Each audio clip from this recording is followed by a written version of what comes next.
Bismillahirrahmanirrahim. Assalamualaikum warahmatullahi wabarakatuh.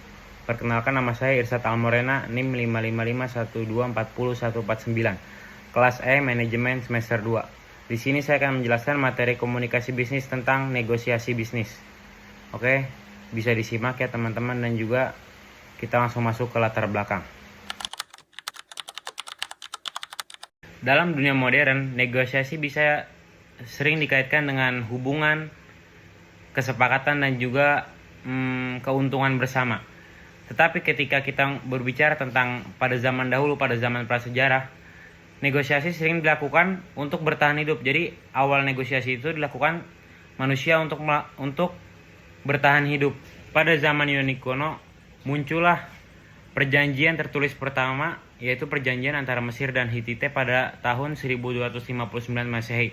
Dan disitulah negosiasi mulai berkembang dengan cara mulai melakukan secara kontrak ataupun tulis menulis.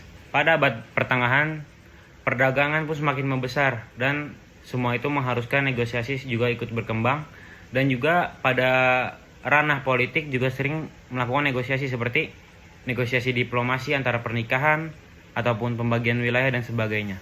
Itulah mengapa negosiasi semakin berkembang pada zaman itu daripada zaman kuno hingga zaman abad pertengahan. Setelah itu kita masuk ke zaman modern, yaitu ada zaman ketika perang dunia kedua, ada juga negosiasi tentang politik, tentang perang dunia itu. Dan juga sekarang kita sudah masuk ke zaman modern, yaitu zaman dimana negosiasi dilakukan dengan cara online ataupun digital. Bisa seperti kita melakukan Zoom ataupun dengan kontrak-kontrak, invoice dan semacamnya.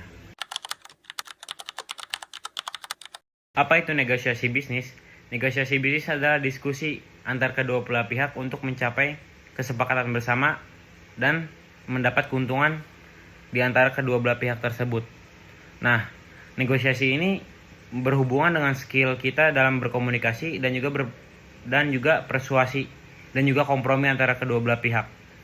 Di zaman sekarang, negosiasi semakin krusial karena kita sebagai pemilik perusahaan ataupun kita dalam orang perusahaan, kita sering bertemu dengan orang-orang seperti supplier, pemasok, konsumen, dan juga mitra bisnis lainnya yang memiliki latar belakang yang berbeda-beda, sehingga kita harus memiliki teknik dan juga prinsip negosiasi bisnis yang baik dan benar.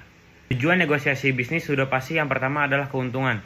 Kita mencari keuntungan kepada lawan diskusi kita, dan juga kita mencari kekurangan di dalam perusahaan kita yang kita bisa meminta bantuan kepada perusahaan lain dengan kita memberikan benefit kepada mereka.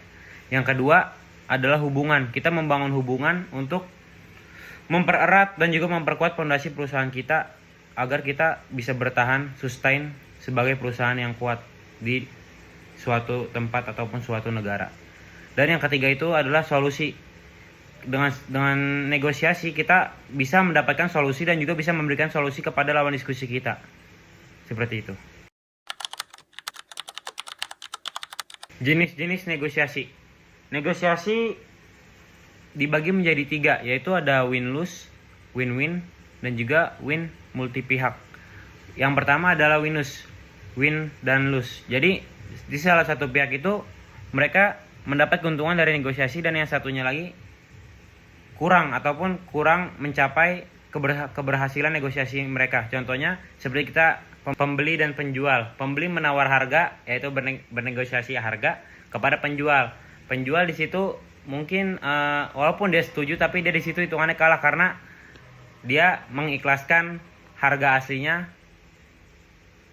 untuk pembeli gitu. Jadi dia diturunin harganya, tapi dia sepakat, tapi dia di situ posisinya kalah begitu. Jadi di sini yang menang adalah pembeli dan yang kalah adalah penjual, win lose. Kedua adalah win-win, yaitu menang. Jadi pihak pertama menang dan juga pihak kedua menang, win-win.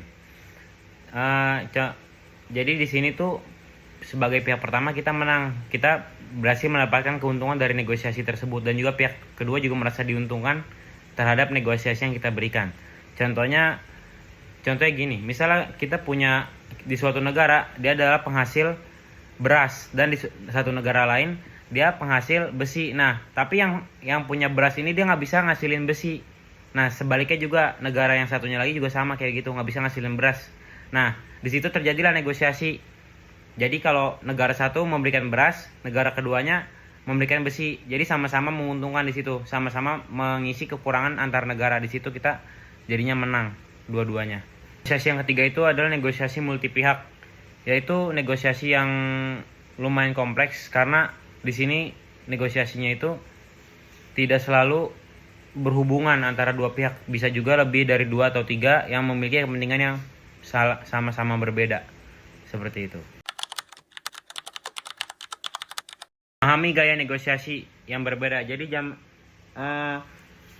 pada zaman sekarang banyak orang berspekulasi bahwa negosiasi itu punya banyak tipe, yaitu yang pertama adalah kompetitif, yaitu melakukan negosiasi untuk dia itu negosiasinya itu menghalalkan segala cara untuk menguntungkan pihak mereka gitu. Itu disebut kompetitif. Yang kedua adalah kolaboratif.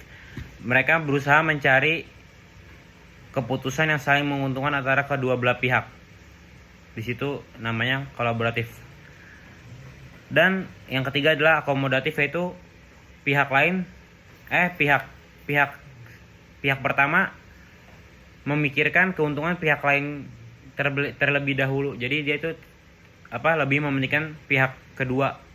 Itu disebut orang yang negosiasinya itu akomodatif. Terus yang ketiga adalah menghindar, yaitu menghindari konflik dan juga menunda negosiasi. Apabila terjadi konflik antara kedua belah pihak atau kedua perusahaan, dia akan menghindar dan juga menunda konflik. Yang ketiga adalah kompromi. Dia mencari titik tengah, walaupun dia dirugikan, dia tetap menerima walaupun itu keputusan yang tidak menguntungkan dia, tapi dia berusaha mencari titik tengah ataupun titik netral untuk keputusan kedua belah pihak perusahaan. Oke, karena ada kendala waktu, sebenarnya masih banyak yang bisa kita sampaikan teman-teman, seperti teknik negosiasi dan juga kunci sukses dalam negosiasi dan juga strateginya, bagaimana bahasa tubuh kita dalam negosiasi, dan juga bagaimana cara kita membaca bahasa tubuh lawan ketika negosiasi. Itu banyak dan bisa dijelaskan, tetapi karena ada kendala waktu kita langsung masuk ke kesimpulan. Yaitu kesimpulannya adalah negosiasi bisnis dunia modern semakin berkembang, negosiasi bisnis juga semakin berkembang, dengan intinya kita itu harus paham antara berbagai macam orang gitu, latar belakang orang. Dan juga kita harus memahami teknik apa itu negosiasi bisnis, teknik negosiasi bisnis. Dengan kita memahami lawan bicara kita, dengan kita memahami latar belakang mereka, kita akan memahami bagaimana mereka menangkap perkataan, bagaimana mereka merespon ucapan-ucapan yang kita sampaikan, bagaimana mereka akan patuh dengan kita gitu. Jadinya belajar memahami seseorang itu penting sekali, dan juga kita harus belajar bagaimana cara mempersuasi orang melihat latar belakang mereka gitu. Dan yang terakhir adalah negosiasi bisnis ini sangat penting untuk kemajuan perusahaan, karena dengan adanya negosiasi ini perusahaan dapat berkembang walaupun mereka sebenarnya belum bisa memenuhi kebutuhan mereka. Dengan adanya ilmu negosiasi ini mereka bisa berkembang tanpa harus memenuhi kebutuhan mereka gitu. Dengan negosiasi mereka bisa memenuhi kebutuhan mereka tanpa harus memenuhi kebutuhan mereka. Nah, gitu intinya. Oke teman-teman, sekian aja dari saya. Kurang lebihnya mohon maaf. Wassalamualaikum warahmatullahi wabarakatuh.